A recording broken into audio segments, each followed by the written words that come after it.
Alors, la protection de la personne, on a l'habitude de dire qu'elle est nouvelle comme objet de protection avec la loi du 5 mars 2007. C'est à la fois vrai et faux. Il y a toujours eu la question de la protection de la personne, déjà dans le Code Napoléon, dans l'interdiction judiciaire. Dans la loi de 68, il y avait aussi quelques textes. Mais on peut dire qu'autrefois, la protection de la personne n'était pas régie dans les détails. C'était un cap. La protection de la personne était dans le sujet. Mais il n'y avait pas de borne. Voilà. Et le doyen Carbonnier était très attaché à ce qu'on en dise le moins possible, parce que d'une famille à l'autre, chacun avait ses mœurs. L'individualisme a fait que beaucoup de personnes sont isolées, et il y a de plus en plus de professionnels de santé, de professions paramédicales, d'une part, et d'autre part, l'autodétermination ou l'autonomie est devenue une valeur forte, au moins dans le domaine social, avec la loi du 2 janvier 2002. On parle de l'usager au centre du dispositif. Et sous cet angle, la loi du 5 mars 2007 est la fille de la loi du 4 mars 2002. Alors qu'est-ce qu'elle nous dit, la loi du 5 mars 2007 en matière de protection de la personne? Elle nous a dit des choses qui sont quand même très importantes, mais on n'est pas allé jusqu'au bout, c'est pourquoi la loi du 23 mars 2019 est allée beaucoup plus loin. Alors je ne vais pas rentrer dans tous les détails de ce qui n'existe plus. Le plus important, c'est l'information. C'est l'article 457-1 du Code civil. La personne protégée doit être informée. À partir du moment où on considère que c'est encore une personne, à partir du moment où on considère que c'est encore un sujet de droit, que c'est elle qui décide, elle doit être en mesure de décider. Donc il faut lui donner des informations. Seulement, on peut comprendre que sur certains aspects, tout lui dire peut être hyper angoissant. Et donc c'est la raison pour laquelle la personne en charge de la protection, quand c'est un MJPM, il a reçu une formation, donc là on se dit que c'est un peu mieux, mais quand c'est les familles, ça dépend encore beaucoup des familles.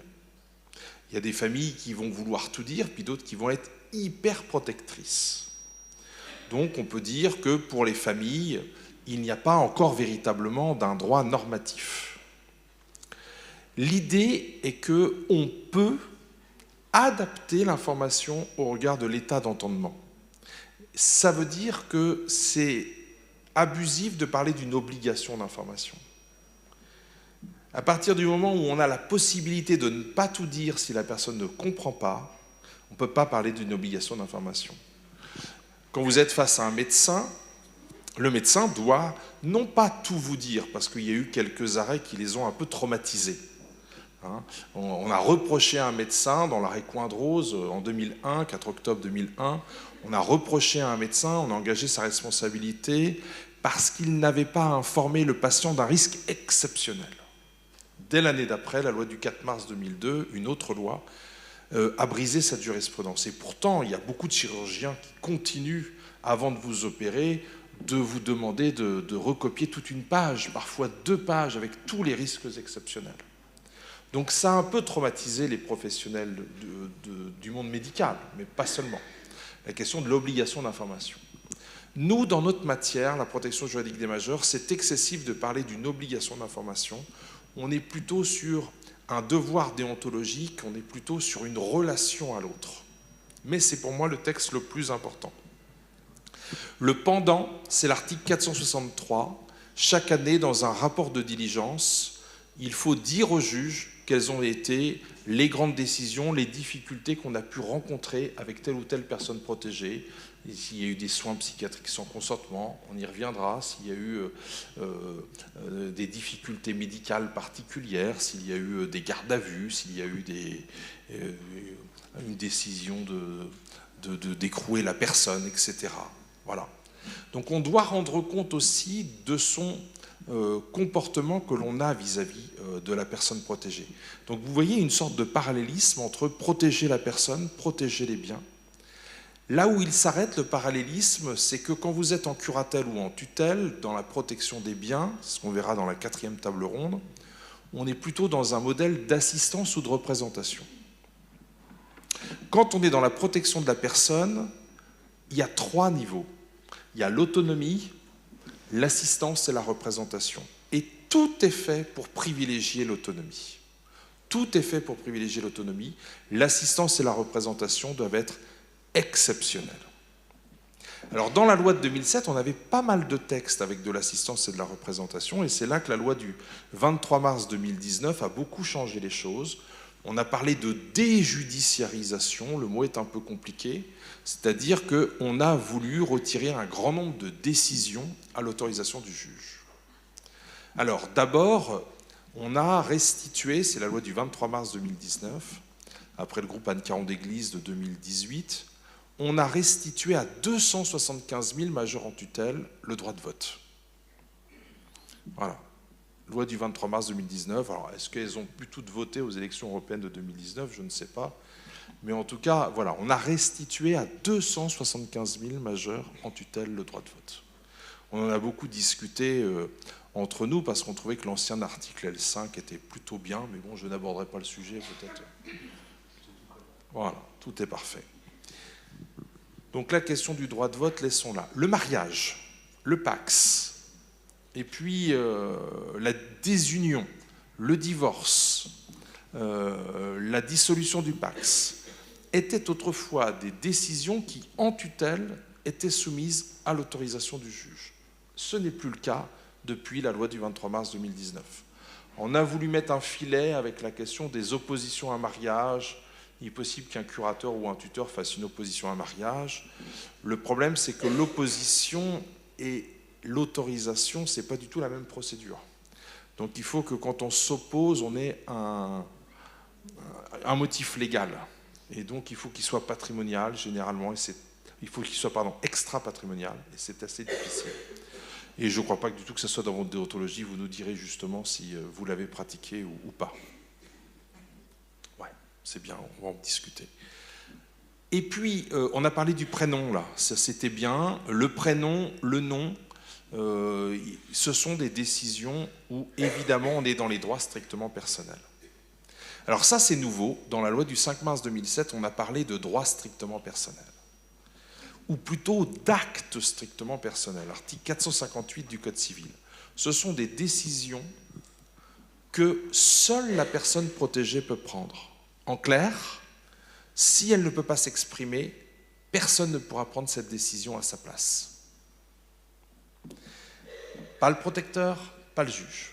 C'est ce qu'on appelle le sanctuaire de la dignité de la personne. Alors tout est fait justement pour limiter ce sanctuaire, parce que si vous mettez trop de choses dans ce sanctuaire, ça ne va pas. Par exemple, la question du droit à l'image n'est pas dedans. On a un article 459, alinéa 3, qui nous dit que pour tout acte qui porte gravement atteinte à l'intimité de la vie privée, il faut une autorisation du juge. Alors, je ne sais pas si vous évoquerez cette question de l'autorisation du juge pour une question qui porte gravement atteinte à l'intimité de la vie privée. C'est souvent qu'on rencontre... Vous en parlerez, Madame le juge ? Oui, je n'avais pas prévu, mais je peux. Voilà. Voilà. Parce que souvent, en pratique, il y a beaucoup d'approximations. Là encore, il faut raisonner par gradation. Il y a l'atteinte à la vie privée, il y a l'atteinte à l'intimité de la vie privée, et puis ensuite, il y a l'atteinte grave à l'intimité de la vie privée. Donc, il faut raisonner par gradation. Hein. Voilà, on pourra reprendre l'exemple de l'oreille augmentée qui existe en ce moment dans certaines EHPAD où on enregistre les personnes dans leur chambre.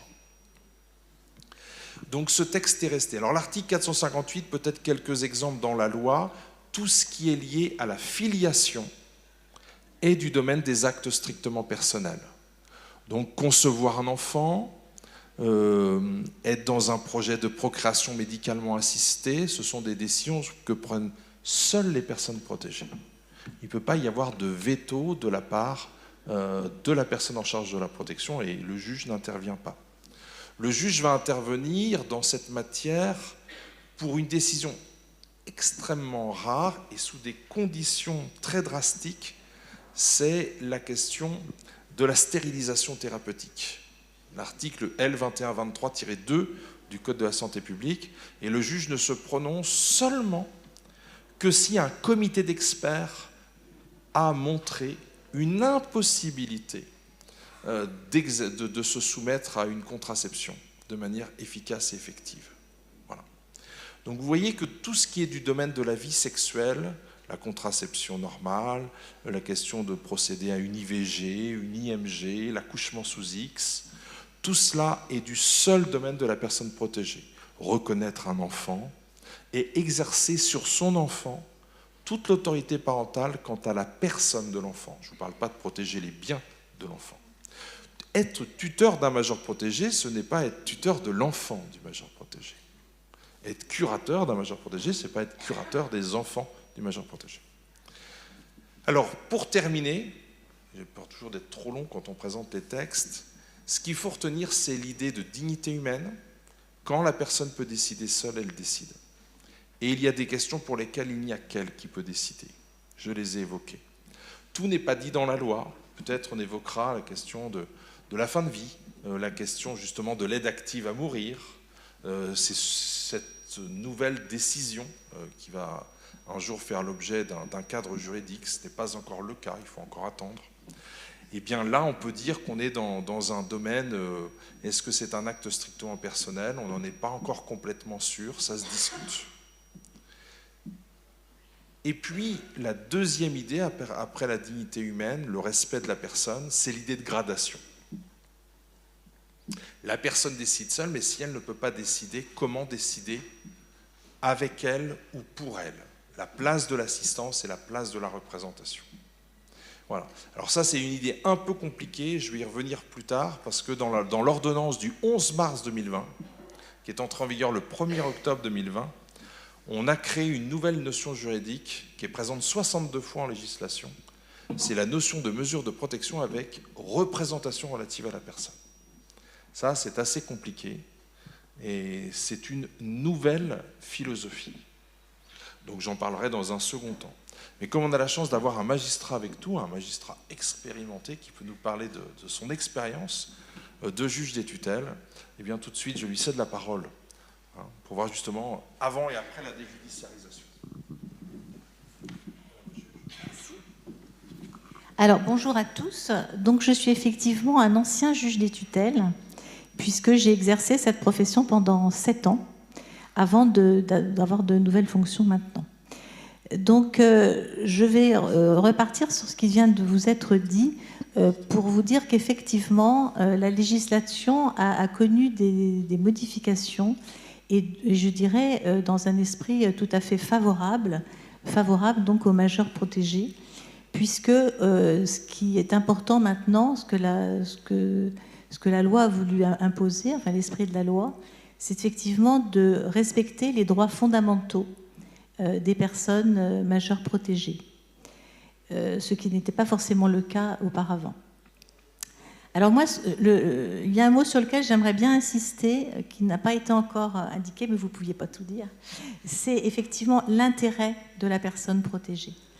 Moi, pendant ces 7 années où j'ai exercé le métier de juge des tutelles, je me suis toujours intéressée, c'est le cas de le dire, à quel était l'intérêt de du majeur protégé dans toute décision que j'ai pu prendre. Alors, il y a plusieurs façons d'envisager cet intérêt. Vous avez certainement entendu parler d'un terme, d'un principe qu'on pose souvent, qui est le principe de la bienfaisance. Alors, qu'est-ce que ça veut dire que ce principe de la bienfaisance? En fait, si vous voulez, c'est une espèce de principe qui voudrait qu'on protège la personne protégée contre tous les risques et les aléas de l'existence. C'est-à-dire qu'on voudrait qu'une personne qui est protégée, eh bien, finalement, on lui évite tous les risques et tous les aléas de l'existence. C'est naturellement pas l'esprit de la loi. Et j'insiste là-dessus parce que j'ai souvent vu pendant ma carrière des familles qui étaient tout à fait aimantes et qui voulaient le bien, effectivement, du majeur protégé, mais qui venaient me voir parce qu'ils auraient voulu que, grâce à la mesure, eh bien, leur enfant ou leur frère, leur sœur, n'ait plus jamais aucun problème dans la vie. Eh bien ça, c'est pas possible. Parce qu'un majeur protégé, eh ben, il va être, comme tout adulte, soumis à des aléas et à des risques. Et c'est ça aussi la vie. Donc ce principe d'intérêt, il faut bien le distinguer, à mon sens, du principe de la bienfaisance. Alors il y a un autre principe, où on parle aussi d'intérêt, c'est le principe du meilleur intérêt. Alors celui-ci, c'est celui que j'ai pratiqué tout au long de ma carrière. Le meilleur intérêt, ça consiste à faire une balance, en fait, entre un calcul entre les risques d'un côté et les bénéfices de l'autre. Donc on soupèse quels sont les risques, quels sont les bénéfices de chaque acte que l'on va poser avec ou à la place du majeur protégé. Alors, vous comprenez que dans cette idée de meilleur intérêt, là, on va pouvoir laisser une place à l'autodétermination. Et je pense que c'est effectivement le sujet de notre table ronde. L'autodétermination, est-ce que, sous prétexte qu'on bénéficie d'une mesure de protection, est-ce qu'on a le droit à l'erreur? Eh bien, moi, je dis oui. Un majeur protégé a droit à l'erreur comme n'importe qui. Et c'est justement des fois avec ces erreurs qu'on se construit. Alors, évidemment, on dit souvent que l'intérêt de la personne, c'est ce qu'elle veut dans la limite de ce qu'elle peut. Et en fait, moi, en tant que juge, à chaque situation qui m'a été présentée, j'ai commencé par essayer de comprendre ce que voulait la personne. Alors, on y est aidé, parce qu'en tant que juge, malheureusement, on va rencontrer un major protégé quelques dizaines de minutes, pas plus, lors d'une audience, alors que les familles, les médecins, les mandataires connaissent davantage la personne. Donc, il est important, à mon sens, d'écouter tous ceux qui veillent à cette protection et à cette mesure, et aussi d'écouter donc ce que veut la personne. Et j'insiste parce que c'est pas toujours facile pour la personne majeure protégée de venir devant le juge et de dire voilà, moi ce que je veux c'est ça. Et pourtant c'est fondamental. Moi je commençais toujours comme ça, il faut que je sache ce que veut la personne protégée. Après, on verra si c'est possible ou si c'est pas possible. Quel est son intérêt, son meilleur intérêt entre les risques qu'elle encourt avec le choix personnel qu'elle veut faire. Vous voyez, c'est une question de balance, c'est la justice en fait, on soupèse. Alors, pour que ça soit moins peut-être fastidieux, j'ai pensé vous parler donc de situations qui m'avaient été présentées et vous dire un petit peu comment j'ai pu décider. Alors, on avait effectivement parlé du logement, parce que ça, c'est une question qui revient très, très, très souvent. On a souvent des problèmes entre effectivement ce que veut le majeur protégé et ce que estime le mandataire ou ce qu'estime la famille de meilleur pour le majeur protégé. Alors je vous ai donné quelques exemples. J'ai rencontré une dame qui aimait beaucoup les poupées. Vous savez, les poupées qui ont des belles robes, vous voyez, des poupées qui représentent des pays ou qui... Enfin, je ne sais pas si on peut dire oui, des pays, la plupart du temps c'est des pays ou des régions. Mais elle aimait beaucoup les poupées et elle en avait énormément. Mais quand je dis énormément, c'est qu'il y en avait partout dans son appartement, si bien que pour faire le ménage, c'était pas toujours évident. Elle avait des fois peu de place sur sa table pour pouvoir mettre une assiette tellement il y avait de poupées sur la table, etc. Donc, à un moment donné, effectivement, il y a eu une difficulté entre cette personne et son mandataire qui disait non, là il faut faire un peu, il faut en enlever parce que c'est plus supportable, quoi.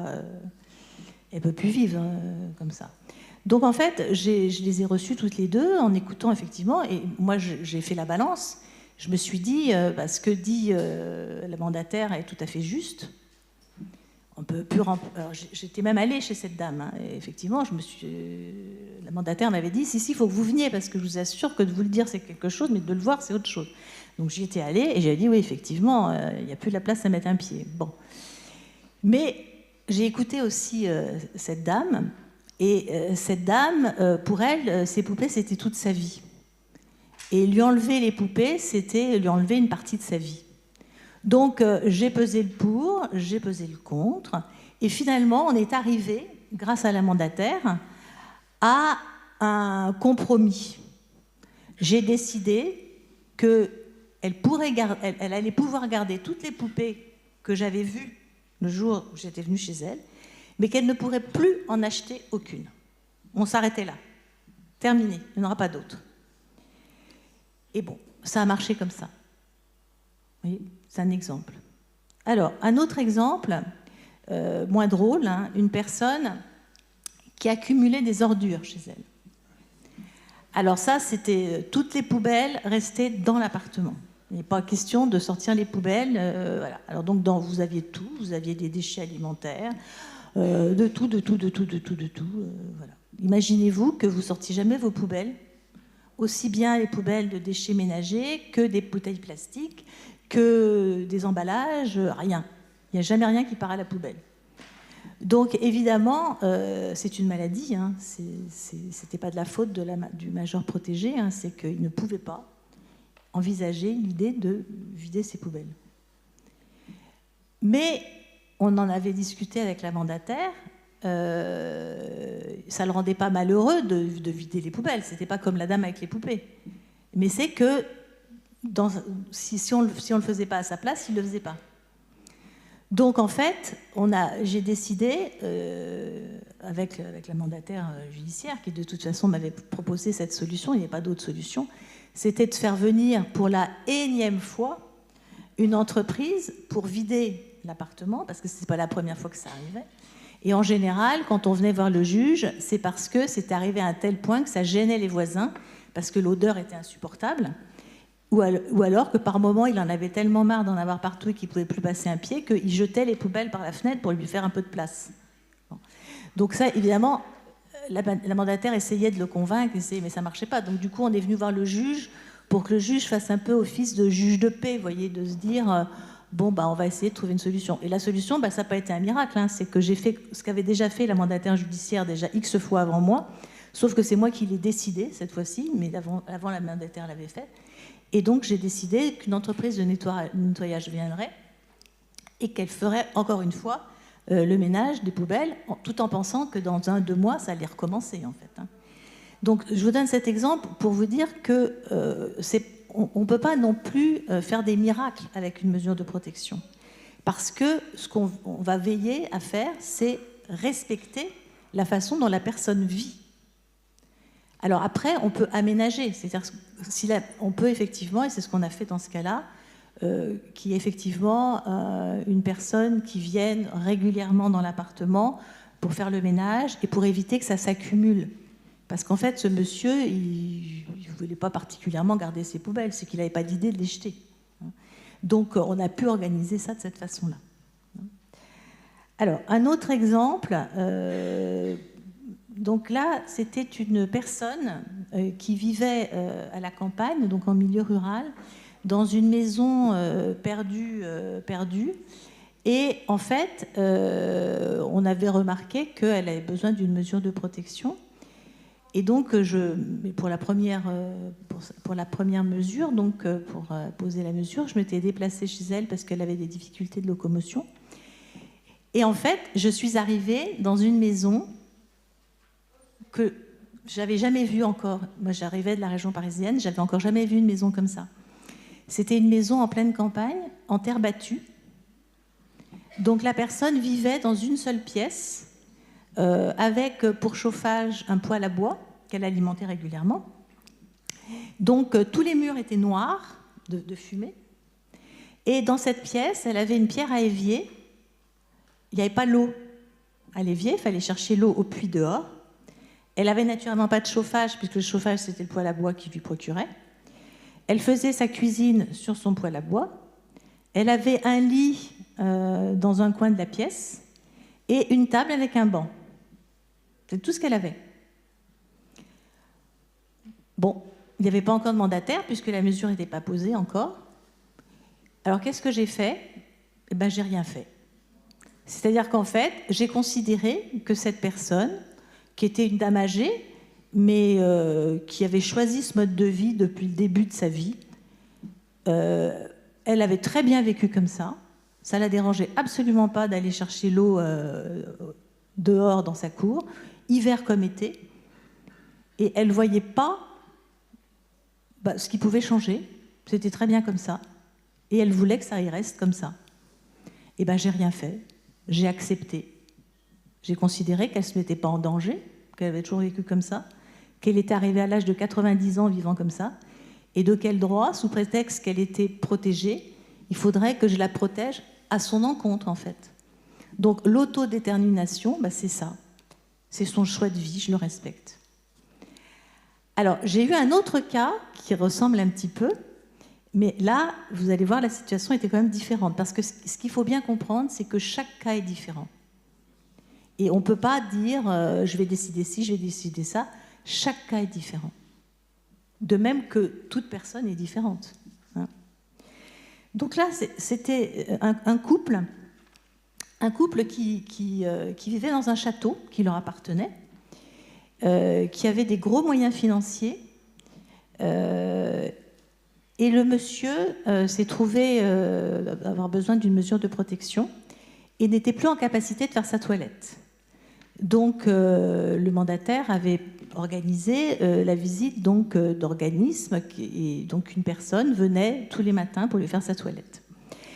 Et cette personne nous a fait un écrit donc, au mandataire en disant que c'était plus possible de venir faire la toilette de ce monsieur dans ce château où il n'y avait aucune pièce où on puisse respecter en fait son intimité, puisqu'on était obligé de lui faire sa toilette dans la cuisine, et qu'il n'y avait pas d'eau chaude, il n'y avait rien, et que c'était très difficile de lui faire sa toilette dans ces conditions-là.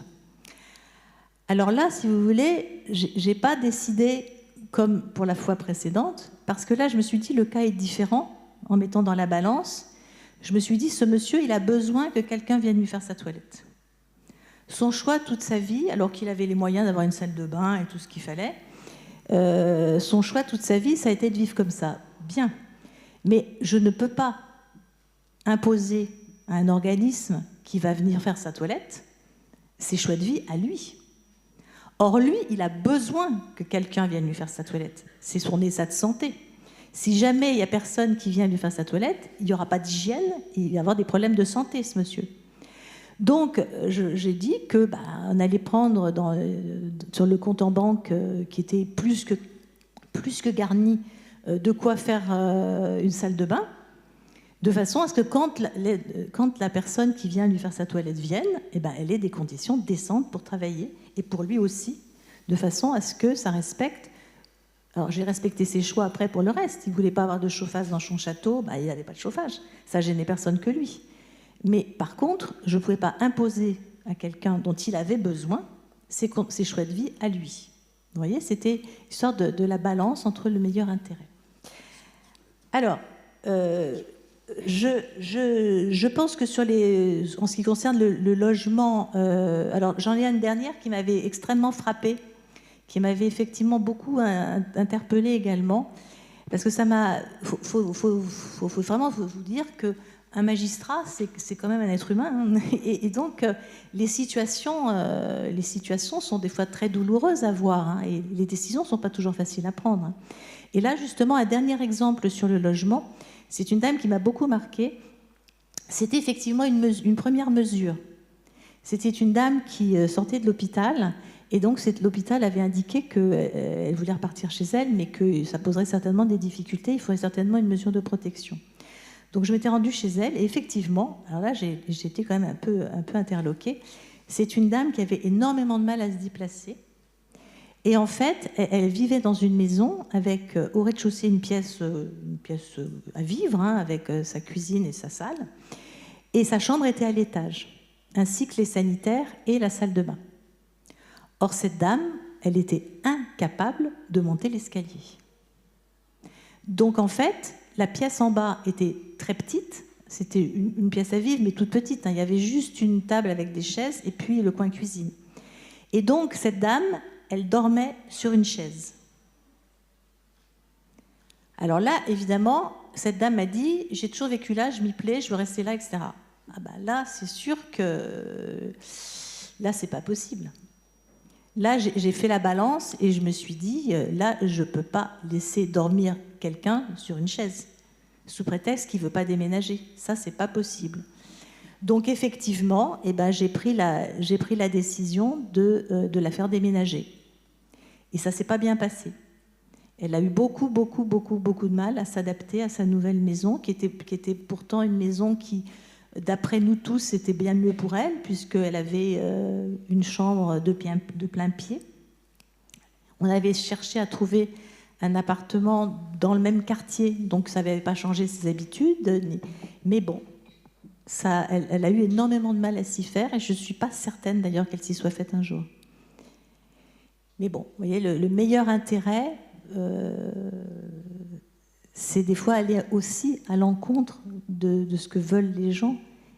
Et ça, effectivement, c'est le rôle du juge à ce moment-là, de dire non, elle se met en danger, je ne peux pas, je suis obligée de la faire déménager. Voilà. Donc je pense que pour les logements, je pense que vous avez donné quelques idées.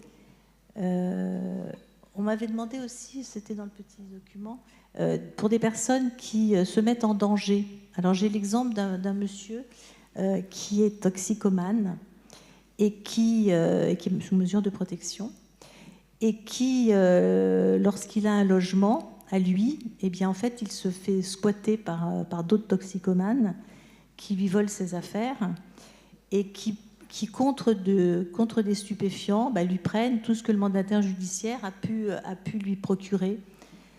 Et donc, il se retrouve dans un appartement vide, squatté, tout ça pour la drogue. Bien. Alors là, franchement parler, on est complètement démunis.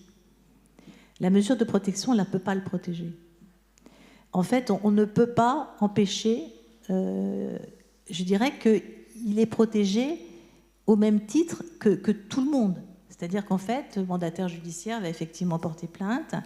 Si la personne qui lui a vendu des stupéfiants ou l'a volé, cette personne encourt une peine supérieure à celle qu'elle encourait parce que justement c'est une personne vulnérable, mais on ne peut rien faire. Alors ce qu'on fait, c'est que malheureusement, ces personnes-là sont souvent hospitalisées en milieu psychiatrique.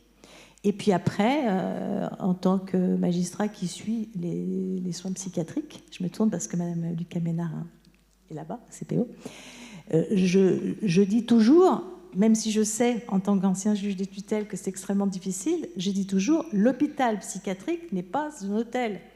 C'est pas parce que la personne est en difficulté comme ce monsieur que sa place est dans un hôpital psychiatrique. Donc il faut le faire sortir. Mais je sais pertinemment qu'il va revenir, parce qu'il n'y aura pas d'autre solution. Mais vous voyez, c'est là où je trouve que les mesures de protection ont des limites, mais elles vont dans le respect des droits fondamentaux que je vous ai indiqués tout à l'heure, à savoir que les personnes majeures protégées doivent avoir autant de droits, mais on ne peut pas leur donner plus de droits qu'aux autres. Donc c'est cette limite, en fait, mais qui est une limite qui, à mon sens, est favorable, parce que ça veut dire qu'on les traite comme n'importe quelle autre personne. Elles ont droit à l'erreur, elles ont malheureusement aussi la possibilité de se faire, entre guillemets, arnaquer par d'autres, mais ça, c'est le risque de tout le monde. Alors, peut-être pour ne pas prendre la parole trop longtemps, juste peut-être changer de plus parler de maison, parce que j'avais d'autres, mais peut-être dans le cadre d'une entrée en EHPAD, parce que je pense que c'est souvent des choses comme ça. Une personne, en fait, qu'on aimerait voir rentrer en EHPAD parce qu'elle ne peut plus vivre chez elle.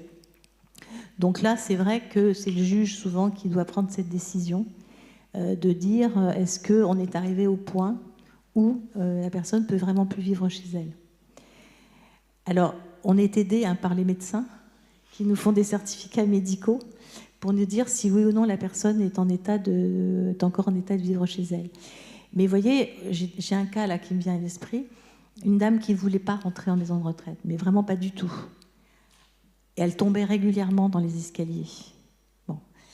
Et donc, on a commencé par envisager qu'elle ne couche plus à l'étage, mais qu'elle couche en bas. Dans son séjour, elle avait la place de mettre un lit, de façon à ne plus prendre les escaliers, de ne pas prendre le risque de se casser la figure dans les escaliers. Mais on a essayé de la maintenir chez elle en bas, sans être obligé de partir en maison de retraite. Et moi, j'avoue que, en tant que juge des tutelles, j'ai toujours été pas favorable à la maison de retraite. J'ai toujours essayé le maximum possible de maintenir les gens s'ils le souhaitaient. J'ai toujours considéré que majeur protégé ou pas majeur protégé, s'ils n'avaient pas envie d'aller en maison de retraite, c'était leur choix. Donc évidemment, mon rôle, c'était pas de les mettre en danger. Donc c'était avec le mandataire judiciaire ou avec la famille d'organiser un lieu de vie adapté à leurs difficultés. Mais j'ai toujours considéré que si une personne ne voulait pas aller en maison de retraite, eh ben, j'avais pas à l'y forcer. Donc après, évidemment, quand la personne se met en danger, on est bien obligé d'aller contre sa volonté. Mais tant que c'est possible, je l'ai fait. Voilà, donc je pense que c'est tout ce que je voulais vous dire, sauf si vous avez des questions, des cas particuliers. Voilà. Merci beaucoup, Madame le juge. En fait, vous avez parfaitement donné beaucoup d'illustrations à cette règle qui est posée à l'article 459-2 du Code civil. La personne protégée choisit son lieu de vie. Elle choisit son entourage. Et alinéa 3, en cas de difficulté, le juge statue. Voilà. Alors, on a la possibilité, vous avez donné plein d'exemples où vous avez justement statué dans un sens ou dans un autre selon la recherche du meilleur intérêt. Alors, on avait parlé ce matin de la matière gracieuse et de l'intérêt. Ce qui est intéressant, c'est de dire que l'intérêt se définit à partir de la volonté, mais la volonté seule ne suffit pas.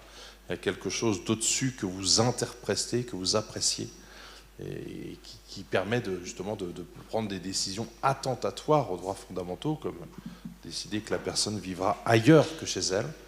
Et voilà, là vous aviez à chaque fois assez des éléments et vous montrez bien comment tout est difficile, tout est pondéré. Voilà. Bon, il y a quelques autres hypothèses qu'on pourra reprendre. Enfin, on a quelques hypothèses de jurisprudence, mais la protection de la personne, c'est tellement riche qu'il faut aussi qu'on avance et qu'on aborde d'autres difficultés. Voilà, merci beaucoup, Madame le juge. Je sais que vous avez d'autres obligations et donc vous êtes complètement excusé. Bon courage pour vaquer à vos autres devoirs.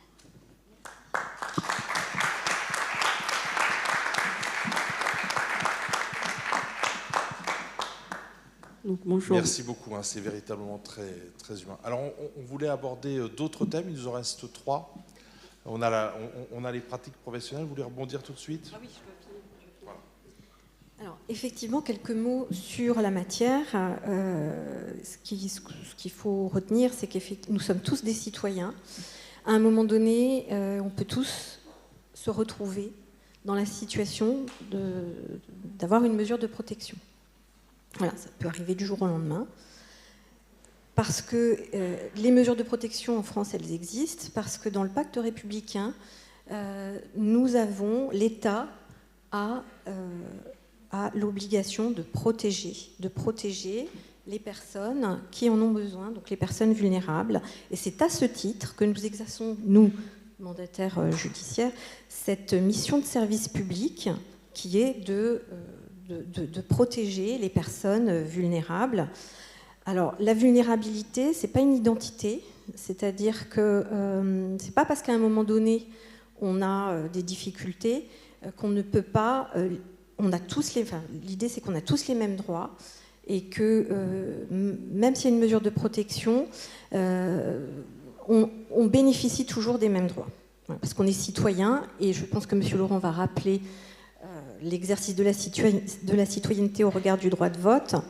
Ce qu'on veut dire, c'est que ce que je voulais dire aussi, c'était donc on a tous les mêmes droits. C'est pas parce qu'il y a une mesure de protection qu'on ne peut pas choisir d'exercer les droits. Enfin, l'exercice des droits, on se trouve dans une matière où on est dans la matière humaine. C'est-à-dire que le matin, je me lève, je décide des vêtements que je vais mettre. Je décide à quelle heure je vais me coucher, je décide ce que je vais manger ou si j'ai pas envie de manger. Voilà. Donc ça continue. Et notre métier, c'est de favoriser l'exercice de ces droits. Alors favoriser l'exercice de ces droits, c'est pas toujours évident parce qu'on est dans la matière humaine et parfois la spécificité de notre champ d'action, comme vous l'avez compris, c'est qu'on intervient dans les droits fondamentaux. les droits fondamentaux se situent d'une part au niveau de la protection de la sécurité de la personne, parce que quand on désigne un mandataire, il a pour objet de vérifier que la personne ne se trouve pas en danger à un moment donné. Et en parallèle, le paradoxe, c'est qu'il doit aussi favoriser l'exercice des droits. Alors, vous voyez, la difficulté, c'est qu'on a parfois des gens qui, dans leur choix de vie, vont se mettre en danger. Je bois de l'alcool. Voilà. Donc, j'exerce ma liberté de choix du mode de vie. Moi, je décide de boire tous les jours de l'alcool parce que c'est mon choix. Voilà. C'est jusqu'à quelle limite le mandataire va, lui, déterminer à quel moment la personne se met en danger. Donc, notre métier, c'est un métier qui est assez particulier parce que si le juge, lui, ordonne, le médecin va évaluer. Nous, notre métier, ça va être de vérifier la proportionnalité et la faculté que la personne va avoir à exercer et comprendre, être consciente que les choix qu'elle fait, elle les fait en conscience. C'est l'autodétermination. Je choisis pour moi ce qui est bon pour moi. Voilà. À partir de quel moment la personne n'est plus en conscience sur les choix qu'elle fait. Alors je reviens sur une question du docteur Mouadjer de ce matin, parce qu'il nous a expliqué que lui, dans sa pratique, quand il était sollicité en tant que médecin pour avoir un avis sur des questions qui avaient trait au sujet, par exemple, des personnes, par exemple, qui veulent... je rebondis, parce en tant que mandataire, on peut être amené parfois à être sur des questions éthiques. Une personne qui décide de ne plus s'alimenter. Voilà. À partir du moment où la personne est consciente de ce qui va lui arriver si elle ne s'alimente pas, c'est son choix éclairé. Et à ce titre-là, moi, en tant que mandataire, je n'ai pas à l'empêcher, en fait, voilà. Même si elle se met en danger, parce que c'est son choix éclairé. Mais parfois, on ne sait pas si la personne, elle fait un choix éclairé. Quel est son niveau de conscience? Et à ce titre-là, on va peut-être faire appel à des médecins pour préciser les capacités des personnes à se positionner sur ces choix-là. Donc effectivement, on a un métier qui est parfois en tension, parce qu'on est dans une matière qui a trait aux droits fondamentaux, et parce que l'exercice des droits fondamentaux, c'est pas mathématique. Hein. Le juge a expliqué, quand elle a expliqué la manière dont elle décidait, voilà, elle a bien expliqué que ce qu'elle mettait en avant, c'était l'intérêt de la personne. Pourquoi? Parce qu'en matière de droits fondamentaux, les droits sont équivalents. Et souvent, les questions sous-jacentes, c'est quand une personne ne veut pas aller en EHPAD parce qu'elle est bien chez elle. On va avoir d'un côté la notion de mise en danger de la personne, donc sa sécurité, et de l'autre côté, la liberté de choix du mode de vie. C'est-à-dire, ce sont deux droits fondamentaux. Comment le juge fait pour trancher? Voilà. C'est l'intérêt qui prime, l'intérêt de la personne. Sur quoi elle se base, donc elle nous a expliqué. Et nous, notre métier, c'est justement quand il y a ces tensions-là, c'est de faire une requête, d'expliquer au juge, il y a une difficulté, et le juge va trancher. Mais avant d'arriver à ce stade-là, c'est très compliqué parce que parfois on a des pressions extérieures, que ce soit de la famille, des partenaires, parce que on a un peu eu... actuellement, on est dans une philosophie d'exercice des droits, on est sur les droits fondamentaux, l'autodétermination, mais ça n'a pas toujours été le cas. C'est-à-dire que dans les années 60, on était plutôt à gérer en bon père de famille et à se substituer à la personne pour les décisions, à choisir pour elle, parce qu'on était dans le cadre on considérait que la personne n'était pas capable. Là, on a fait un tour complet, c'est-à-dire que là, on part du principe que les personnes sont en capacité de choisir pour elles-mêmes et de décider pour elles-mêmes, et non pas l'inverse.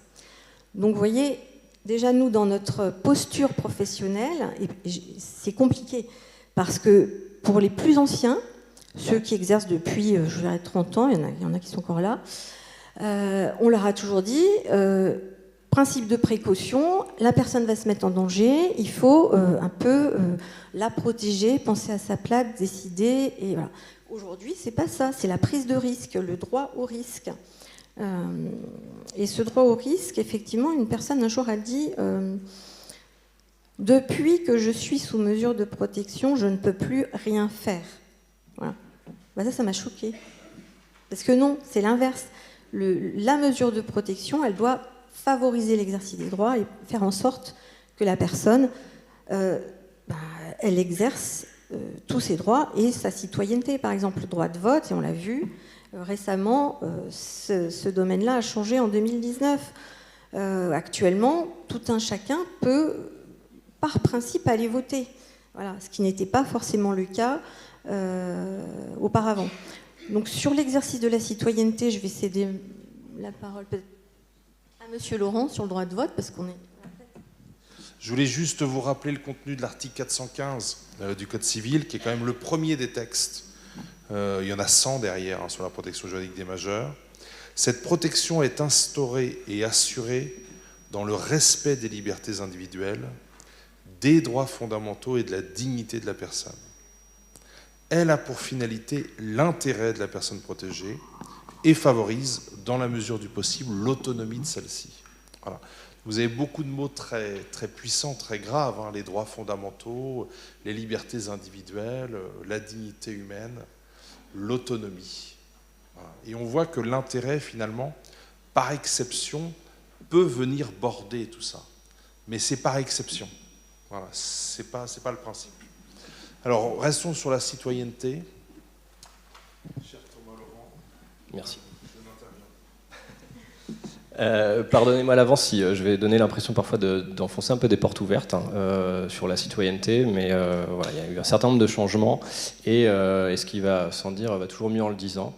Donc je voulais commencer un petit peu le propos et le sujet pour rappeler que la citoyenneté, ça constitue l'un des fondements des démocraties modernes et j'imagine que c'est certainement pas le contexte politique national ou international qu'on pourrait qualifier de tumultueux qui viendra contredire cette constatation. Sauf que la citoyenneté, donc ça ne se limite pas à un simple statut juridique, elle renvoie donc à la vie collective, la reconnaissance de la dignité de chacun à l'exercice de droits fondamentaux, parmi lesquels donc, le droit de vote occupe une place centrale. Alors longtemps, les personnes bénéficiant d'une mesure de protection juridique, notamment les personnes bénéficiant d'une mesure de tutelle, elles ont été exclues de cet exercice, au motif que la vulnérabilité les rendrait incapables d'exprimer une volonté politique éclairée. Et à cela s'ajoutait aussi l'idée qu'une personne qui rencontrerait des difficultés à gérer son budget devrait donc être privée du droit de vote. Alors déjà, on pourrait faire deux remarques à cette constatation. C'est que si on devait priver du droit de vote toutes les personnes qui ont des difficultés budgétaires, je pense qu'on serait plus beaucoup à voter demain. Et même si on voulait être un peu plus mesquin, on pourrait se dire que, étant donné l'état de l'endettement de la France et donc la difficulté des gouvernements successifs à équilibrer un budget, est-ce qu'il aurait fallu priver du droit de vote les dirigeants passés, pourquoi pas même les rendre inéligibles. Bon, c'était une petite balle perdue, mais voilà, c'est pour montrer peut-être toute l'absurdité du raisonnement initial par rapport à la citoyenneté. Donc heureusement, le législateur est intervenu, en 2019 notamment, et a profondément modifié l'approche et traduit donc le changement de regard que vous évoquiez, c'est-à-dire qu'on ne parle plus d'un principe d'incapacité, mais justement celui de la capacité, avec évidemment, dans le cadre de mesures de protection, des accompagnements si nécessaires, et d'ailleurs ils sont souvent nécessaires, de pouvoir mettre en place des accompagnements adaptés. Ceci étant dit, le constat il est assez implacable, c'est que la participation électorale des personnes protégées, elle reste extrêmement faible, j'y reviendrai très rapidement tout à l'heure. Donc l'idée là, c'était en 3 points assez rapides, j'ai bien compris, c'est faire un petit état des lieux des règles en la matière, même si on l'a déjà un petit peu dit, essayer d'expliquer pourquoi ça pose encore des difficultés aujourd'hui et comment on peut faire pour améliorer la question de la citoyenneté des personnes protégées. Donc, historiquement, la mesure de tutelle privait par principe la personne du droit de vote. Les magistrats avaient cependant la faculté, par exception, d'autoriser la personne à voter, mais il fallait que ce soit prévu dans le jugement, et la réalité c'est qu'en fait c'était très peu prévu ou pratiqué peut-être en fonction des secteurs. Pardon ? Oui, désolé. Ok. Donc la loi de 2019 a marqué ce fameux tournant décisif, puisque maintenant, toute personne majeure protégée conserve son droit de vote, quelle que soit la mesure dont elle peut bénéficier. J'essaie d'écourter. Pour le contexte juridique, c'est que tout ça, ça s'inscrit dans un cadre plus large qui est celui du respect des droits fondamentaux affirmés par la Convention internationale relative aux droits des personnes handicapées, à l'article 29 pour ceux qui veulent vérifier. Et en fait, la loi de programmation, en tout cas la disposition relative au droit de vote, s'inscrivait dans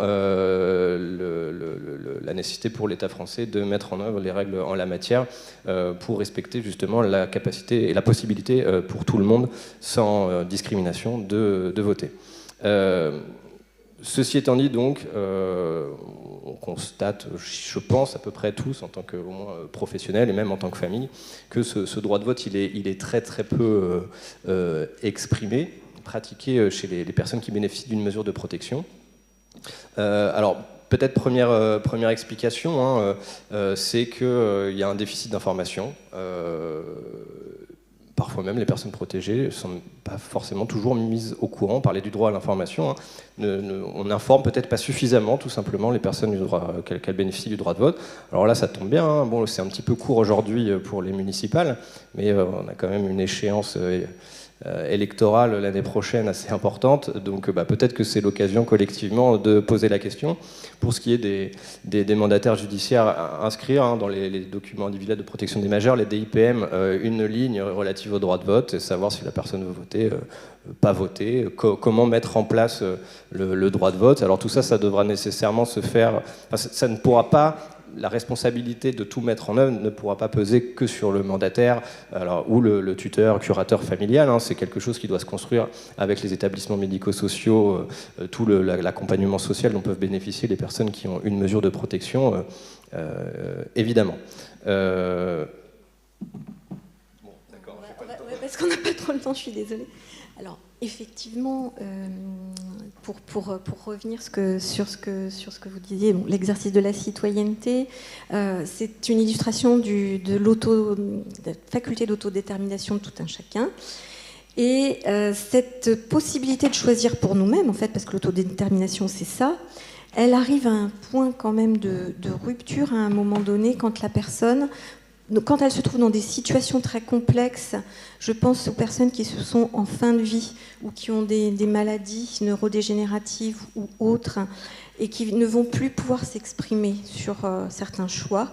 À notre niveau, on se doit à un moment donné, quand les problèmes se posent, les difficultés d'expression de la volonté se posent à ce niveau-là, on va avoir, nous, une action d'essayer de reconstituer la volonté de la personne par des moyens. Alors, il y a, à notre niveau, on a des outils, on a le document individuel de prise en charge, où la personne exprime sa volonté régulièrement. Par exemple, chez les mandataires professionnels, on a l'obligation, donc tous les ans, de remplir un document où la personne, elle va exprimer, ça va nous permettre de justifier, et d'une, que quand même on prend compte sa volonté, et qu'on fait avec elle, avec ses besoins, ses envies, et qu'on prend en compte ses choix de vie. Donc ça c'est un document formalisé. Mais il y a d'autres documents qui sont à notre disposition, qui sont, je pense, aux directives anticipées. Et dans les cas que je citais précédemment, c'est-à-dire les fins de vie, les gens qui sont dans des situations avec des difficultés où elles ont de plus en plus de mal à s'exprimer, ces directives qui peuvent être donc anticipées et que... il y a les directives anticipées, il y a la personne de confiance, voilà. Donc, alors on va peut-être passer aux directives anticipées qui sont justement un outil pour pour permettre aux personnes dans des situations extrêmes de quand même faire en sorte que leur choix soit respecté. Oui, alors avant de vous parler, mais je vais parler rapidement des directives anticipées, mais il faut quand même que je vous parle des soins palliatifs en général, parce que je pense qu'il y a des... Docteur Thuillier. Voilà. Donc moi, je suis le docteur Thuillier, je fais partie de l'équipe mobile de soins palliatifs, donc du CH de Flers. Mais il faut savoir que les soins palliatifs, c'est pas juste les équipes mobiles de soins palliatifs. Les soins palliatifs, c'est la manière de prendre en charge quelqu'un qui a une maladie grave et incurable, dont le pronostic vital peut être engagé à court, moyen terme, parfois à long terme, dans le cadre des pathologies neurodégénératives. Et en fait, tous les soignants, enfin, le médecin généraliste, du médecin généraliste au médecin spécialiste, et même pas que les médecins, hein, tous les soignants, se doivent de connaître le principe des soins palliatifs, qui est de prendre en charge ce qu'on appelle la souffrance globale, c'est-à-dire à la fois la souffrance physique, qui peut être la gestion de la douleur et d'autres symptômes comme la dyspnée ou l'agitation, la confusion, enfin, face aux maladies qu'on a, donc des symptômes physiques, mais aussi psychiques, d'où des pathologies, parce qu'on a beaucoup de patients aussi avec des maladies. En fait, on a de plus en plus de patients avec des maladies graves et incurables, multiples en fait, surtout dans le vieillissement, où il y a des pathologies comorbides qui s'associent en fait. Et donc, on doit prendre en charge cette souffrance physique, psychique, la souffrance sociale, d'où l'importance de travailler avec tous les membres, que ce soit les assistantes sociales, mais les mandataires judiciaires ou même les tuteurs, souvent aussi. Pour considérer, parce que ça s'inscrit dans une souffrance sociale, parce qu'on a de plus en plus de gens précaires. Enfin, en tout cas, moi, je suis de Caen, j'ai travaillé au CHU, et là, je viens dans l'Orne, et la précarité est quelque chose qui me saute aux yeux. En fait, surtout que nous, on fait du domicile en tant qu'équipe mobile de soins palliatifs. Donc, on se rend compte. J'entends des juges des tutelles, quand on arrive dans une maison en terre battue ou quoi que ce soit avec des gens qui sont altérés sur le plan d'état général et qu'on doit les prendre en charge, la souffrance sociale, elle est existante. Et puis, vous avez la souffrance qu'on appelle spirituelle ou existentielle, et on doit répondre, en fait, dans nos réponses, à considérer ce que les gens souhaitent, en fait, leur valeur, leur existence. Donc, on ne va pas aller à l'encontre de quelqu'un qui souhaite, souvent on nous dit je ne veux pas d'acharnement thérapeutique, je ne veux pas d'obstination déraisonnable, parce que tout le monde a entendu un peu parler de la loi, mais c'est important qu'on creuse ce que c'est pour les gens, cette souffrance. En fait, derrière ces mots, c'est quoi qu'ils entendent? C'est ça notre rôle à nous en tant qu'experts, en tant qu'équipe mobile de soins palliatifs, et en tant que tout soignant en fait. Et les directives anticipées, elles sont là. Alors, je ne sais pas si vous avez déjà regardé la version des recommandations HAS en modèle. En fait, vous avez le modèle, soit je suis sain, et là, je dois me projeter sur si j'ai un accident de voiture, si j'ai, je ne sais pas quoi, je suis dans le coma, qu'est-ce que je veux qu'on me fasse ou qu'on ne me fasse pas, en fait. Ou alors, modèle A, je suis atteint d'une maladie grave et incurable.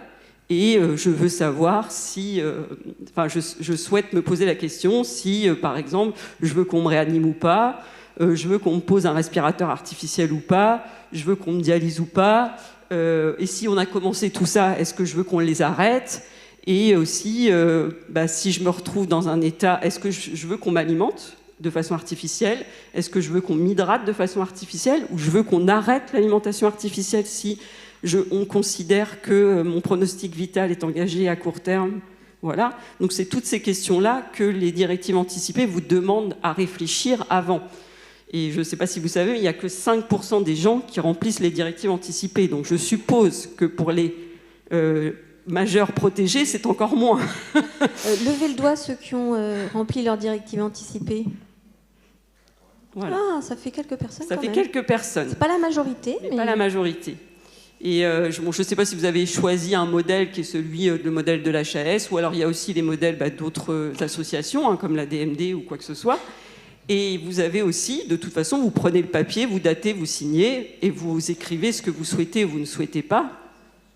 Et vous le faites remonter soit à votre médecin traitant, ou j'ai vu qu'il y avait un registre national des directives anticipées également, voilà, l'espace santé. Et le DMP aussi, on peut le mettre dans son dossier. Et nous, souvent, à l'hôpital, on le récupère, on le met dans le dossier, on essaye de... Voilà. Et nous, en tant qu'équipe, on essaye de mobiliser... Alors, c'est un droit, c'est pas une obligation. Parce que c'est pareil, quand vous arrivez à l'hôpital, des fois, on vous file tout le document. Là, il faut vous désigner la personne de confiance. Puis alors, si vous pouviez remplir les directives anticipées, ça nous arrangerait aussi. Mais c'est pas une obligation, c'est un droit. Et quand on le remplit, on doit réfléchir et forcément, vous n'allez pas aborder toutes les situations possibles, en fait. Parce qu'il peut arriver plein de choses, en fait.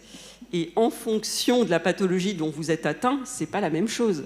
C'est pas pareil d'être atteint d'un cancer avec des métastases que d'une insuffisance d'organes, parce que moi je suis néphrologue, donc je me suis occupée longtemps des patients dialysés ou greffés ou quoi que ce soit.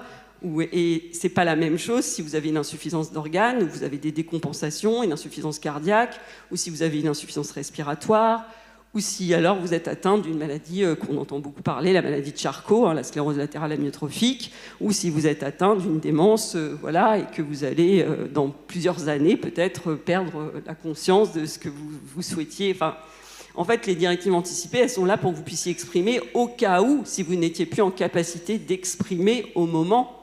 Alors, avec la loi Claes-Leonetti de 2016, elles sont opposables aux médecins, sauf en cas de situation d'urgence vitale, où là, nous, on a nos décisions à prendre, même si on prend en considération ce qui a été écrit, et si on considère aussi que les directives anticipées ne sont pas, ce qui est écrit ne correspond pas à la situation dans laquelle on est, là. Enfin, puisque vous écrivez des directives anticipées à un instant T, elles sont valables toute la vie, mais vous avez aussi le droit de les faire évoluer.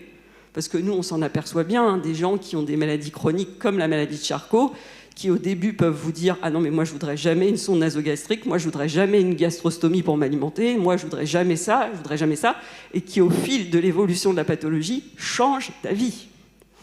Donc c'est pour ça que c'est important, même dans les pathologies avec quel que soit un handicap ou quoi que ce soit, c'est quelque chose qui est un outil de réflexion pour les équipes, qu'elles soient de spécialité, qu'elles soient expertes. C'est quelque chose qui doit nous aider à avoir des discussions ouvertes avec les gens par rapport à leur pathologie. Et puis il y en a qui souhaitent l'écrire même en étant sain, je pense, en envisageant plus tard ce qui peut m'arriver ou j'en sais rien. Et donc c'est un outil de discussion.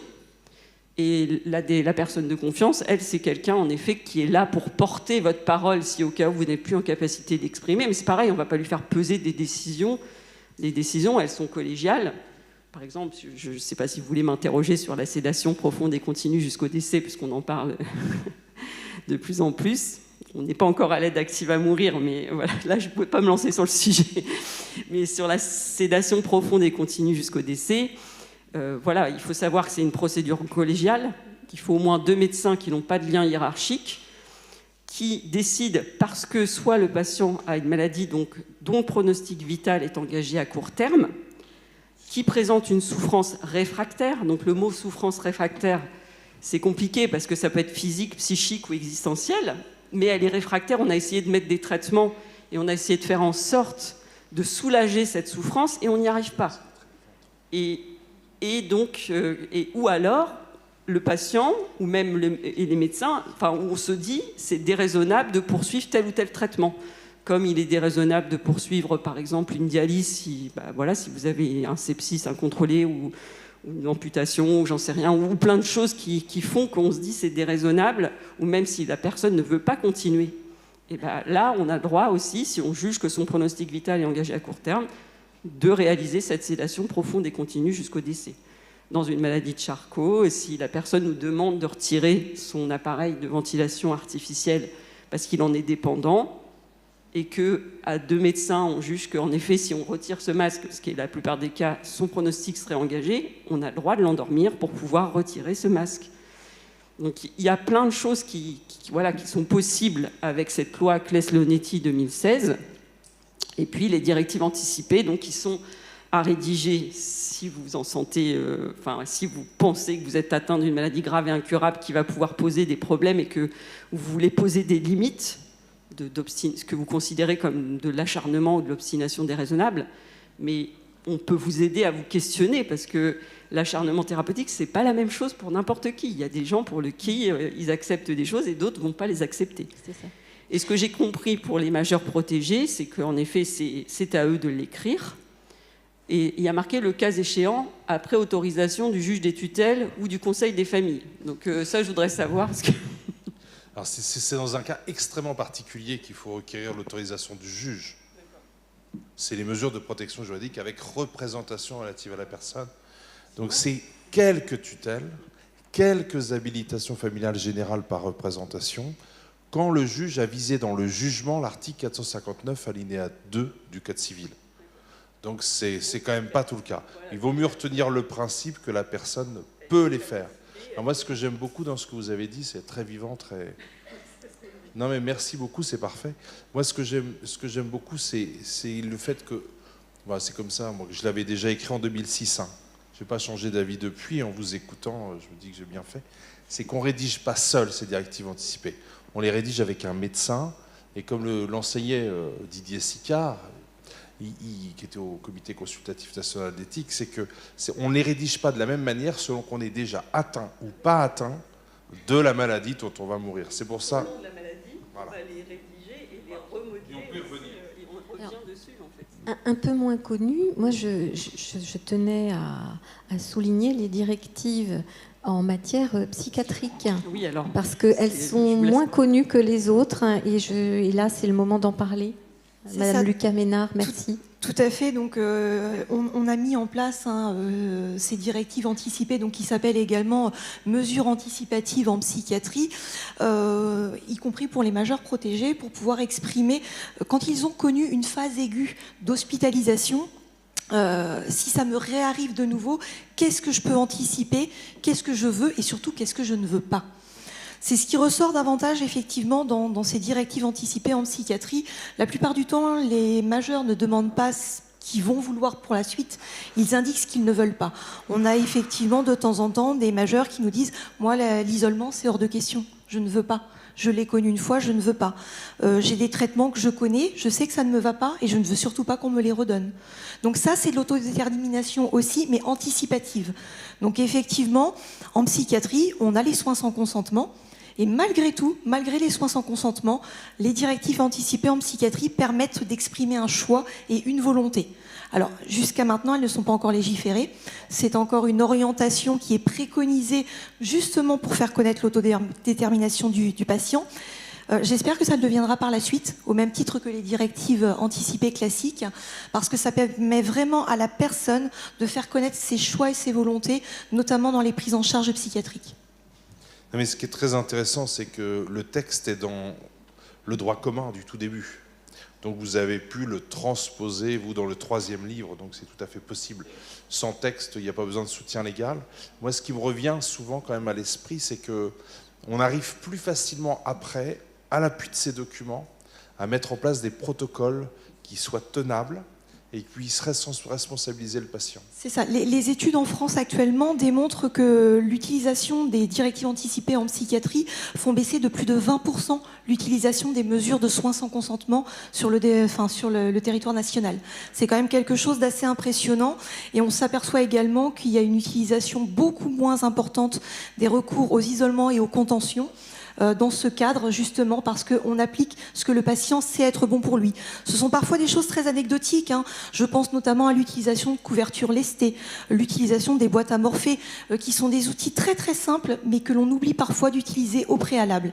Et je rappelle quand même, au titre légal, que les mesures d'isolement et de contention, ce sont des mesures de dernier recours qui ne doivent être utilisées que quand tout le reste a été essayé. Voilà, donc ça je tiens vraiment à le souligner. Voilà, écoutez, merci beaucoup. On a le temps pour quelques questions. C'est quand même l'essentiel de discuter avec vous, madame. Attendez, je vais venir.